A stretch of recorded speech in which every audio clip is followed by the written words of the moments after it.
പുറകിലത്തെ വാതില് തുറന്ന് അവൻ എങ്ങനെ അകത്ത് കയറിയെന്നാ നിങ്ങൾ ഈ പറയുന്നേ? ജനല് തുറന്നു കിടക്കുമായിരുന്നു. ചിലപ്പോ ജനലിനിടയിലൂടെ കമ്പ് കൊണ്ടോ മറ്റോ ലോക്ക് മാറ്റി കാണാനേ വഴിയുള്ളൂ. അതെങ്ങനെ ചെയ്യാൻ പറ്റുമെന്നാ ഞാൻ ഈ ആലോചിക്കുന്നേ. സത്യാമ്മ, ശാന്തേച്ചിയുടെ ഫോൺ കൊടുത്തേ. ഞാൻ കൊടുക്കാം. ശാലിനിയോട് നീ പറ എന്താ ഉണ്ടായെന്ന്. ഹലോ, എന്താ ശാന്തേച്ചി പറയുന്നേ? എന്താന്ന്? മോളെ, ഞാൻ ഇവിടെ കിടത്തിയിട്ട് അടുത്ത് തന്നെ ഉണ്ടായിരുന്നതാ. ഒന്ന് ഉറങ്ങിപ്പോയി. എഴുന്നേറ്റ് നോക്കിയപ്പോ കുഞ്ഞിനെ കാണാനില്ല. ശരി, ഞാനിപ്പോ അങ്ങോട്ട് വരാം. എന്താ പറഞ്ഞത്? കുഞ്ഞിപ്പോ ഇങ്ങോട്ട് വരാന്ന് പറഞ്ഞു. ഈശ്വര, എല്ലായിടത്തും ഒന്ന് പോയി നോക്കാം. വാ വാ.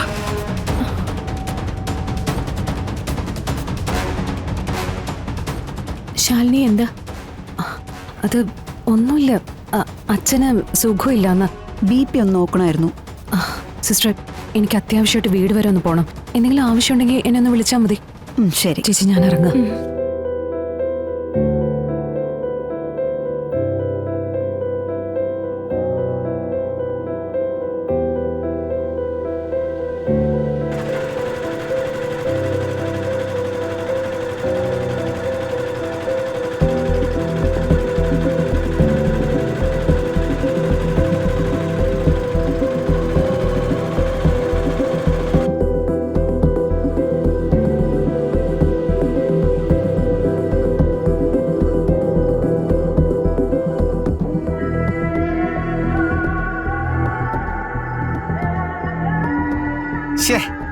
ഇവൻ എന്താ ഫോൺ എടുക്കാത്തെ?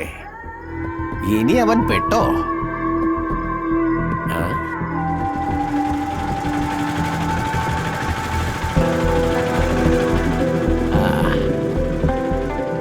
ഒരു ഓട്ടോ വരുന്നു.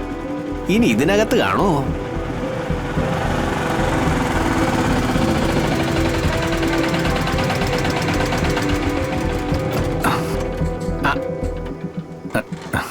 എടാ, കൊച്ചെവിടാ? എന്തിയേ? കൊച്ചിനെ കിട്ടിയില്ലേ? ഇല്ല സാറ്, ഒരവസരം കൂടി തരണം. കൊടയും പോയി. നിന്നെ പോലൊരുത്തനെ ഈ പണി ഏൽപ്പിച്ച എന്നെ വേണം തല്ലാൻ. ഞാൻ അകത്ത് കേറിയതാണെന്നേ. കൊച്ചിനെ എടുക്കാൻ ശ്രമിച്ചതുവാ. ദേ, കയ്യെത്തും ദൂരത്തായപ്പോ പ്രശ്നമായി പോയി. എടാ കുരുത്തം കെട്ടവനെ, ഗുരുത്വം വേണോടാ.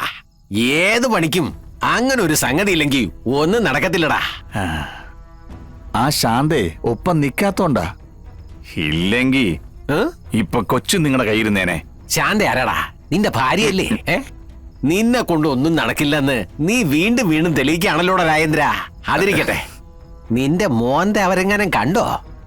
അവിടെ CCTV മറ്റോ ഉണ്ടോ? അവിടെ ഒന്ന് ഇരിപ്പുണ്ട്. അത് ഏത് കമ്പനിയുടേതാണെന്ന് അറിഞ്ഞൂടാ. ഓ എടാ പൊട്ടാ, CCTV പുറത്ത് ക്യാമറ വെച്ചിട്ടുണ്ടോന്ന്. ഓ, അതൊന്നും അവിടെ ഇല്ലെന്നാണ് തോന്നണത്. അല്ല, എന്ത് കാര്യം? അല്ല, പുറകെ വല്ല പോലീസും വരുമോന്ന് അറിയാൻ വേണ്ടി ചോദിച്ചതാ. ഒരു പോലീസും വരൂല, പട്ടാളവും വരൂല. കുഞ്ഞിനെ എടുത്തു തരാന്ന് പറഞ്ഞിരിക്കുന്നത് ഈ രാജേന്ദ്രനാ. അത് തന്നിരിക്കും. സാർ ഇപ്പം പോയിട്ട് നാളെ വാ. രാജേന്ദ്ര, നീ എന്റെ കാശ് വാങ്ങി നിന്റെ പോക്കറ്റിൽ ഇട്ടിട്ടാണ് എന്നെ ഇങ്ങനെ തേരാ പാരാ നടത്തിക്കുന്നതെന്ന് നിനക്ക് ഓർമ്മ വേണം രാജേന്ദ്ര. അതെല്ലാം എനിക്ക് ഓർമ്മയുണ്ട്. അതുകൊണ്ടാണ് പറയുന്നത്. കുഞ്ഞിനെ എടുത്ത് തരാന്ന് ഏറ്റിരിക്കുന്നത് രാജേന്ദ്രനാണ്. അത് തന്നിരിക്കും. ഉറപ്പ്. ഉറപ്പാണോടാ? ഉറപ്പാ സാറേ. സാർ ചെല്ല്.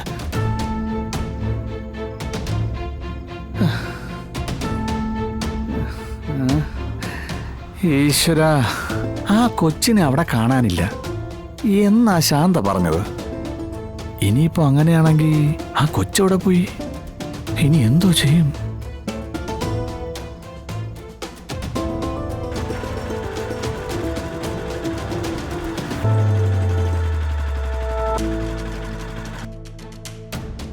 ശാന്തെ, ഇനിയിപ്പോ എന്ത് ചെയ്യും? നിന്റെ ശ്രദ്ധക്കുറവാന്ന് ഞാൻ പറയൂ. ഇവിടെ എങ്ങും ഇല്ല സത്യാമ്മേ.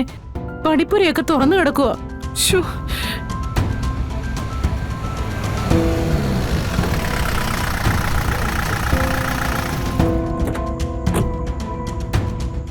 ശാലിനി, ഞാൻ പുറകുവശത്തൊക്കെ ഒന്ന് നോക്കട്ടെ.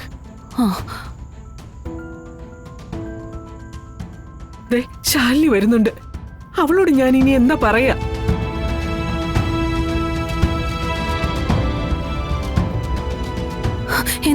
എന്താ ശരിക്കും ഉണ്ടായേ? മോളെ, ആരോ ഒരാള് വന്ന് കുഞ്ഞിനെ എടുത്തോണ്ട് പോയി. ആരാന്ന് കണ്ടോ നിങ്ങള്? ഇല്ല, ഓടിപ്പോന്ന പോലെയാ തോന്നിയത്. ശ്ശേ, വീട്ടിനകത്ത് കിടന്ന് കുഞ്ഞിനെ എടുത്തോണ്ട് പോയിട്ട് നിങ്ങൾ ആരും അറിഞ്ഞില്ലെന്നാണോ? ഈശ്വര, ആരായിരിക്കും അത്? എന്തെങ്കിലും ഒരു സൂചന?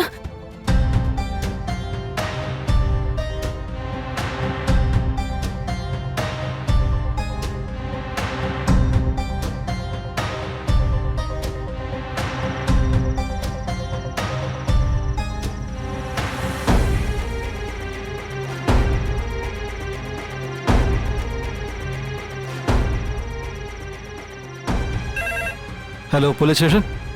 ഞാൻ കളക്ടറാണ്. മാഡം, CI റസാക്കിനെ വിളിച്ചിട്ട് കിട്ടുന്നില്ല. സാറ് പുറത്തെവിടെ പോയിരിക്കുകയാണ് മാഡം? വന്നിട്ട് അത്യാവശ്യമായിട്ട് എന്നെ ഒന്ന് വിളിക്കാൻ പറയോ? പറയാം മാഡം.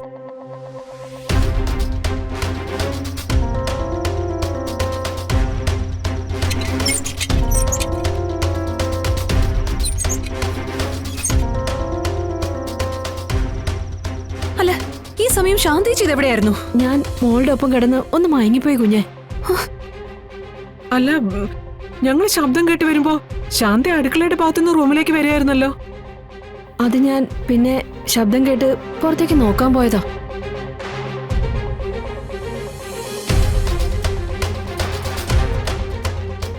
ആ ഭാഗത്ത് ആരോ വന്നുപോയതിന്റെ ലക്ഷണമുണ്ട്. പക്ഷെ ആരായിരിക്കും അത്?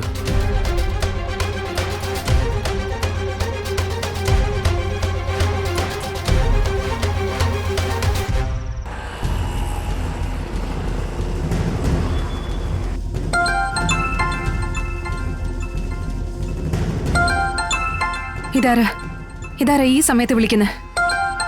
അതെന്റെ കെട്ടിയോനാ. കള്ള് തലയ്ക്ക് പിടിക്കുമ്പോ ഉള്ളതാ. മനുഷ്യനെ ശല്യം ചെയ്യാൻ വേണ്ടി വിളിക്കുന്നതാ. പുറകിലത്തെ വാതിൽ തുറന്ന് അവൻ എങ്ങനെ അകത്ത് കയറിയെന്നാ നിങ്ങളീ പറയുന്നേ? ജനല് തുറന്നു കിടക്കുമായിരുന്നു. ചിലപ്പോ ജനലിനിടയിലൂടെ കമ്പ് കൊണ്ടോ മറ്റോ ലോക്ക് മാറ്റി കാണാനേ വഴിയുള്ളൂ. അതെങ്ങനെ ചെയ്യാൻ പറ്റുമെന്നാ ഞാൻ ഈ ആലോചിക്കുന്നേ. ഒരാള് തുറന്നു കൊടുക്കാതെ പുറത്ത് നിൽക്കുന്ന ആളെങ്ങനെയാ ഇതിനകത്തേക്ക് കയറുക?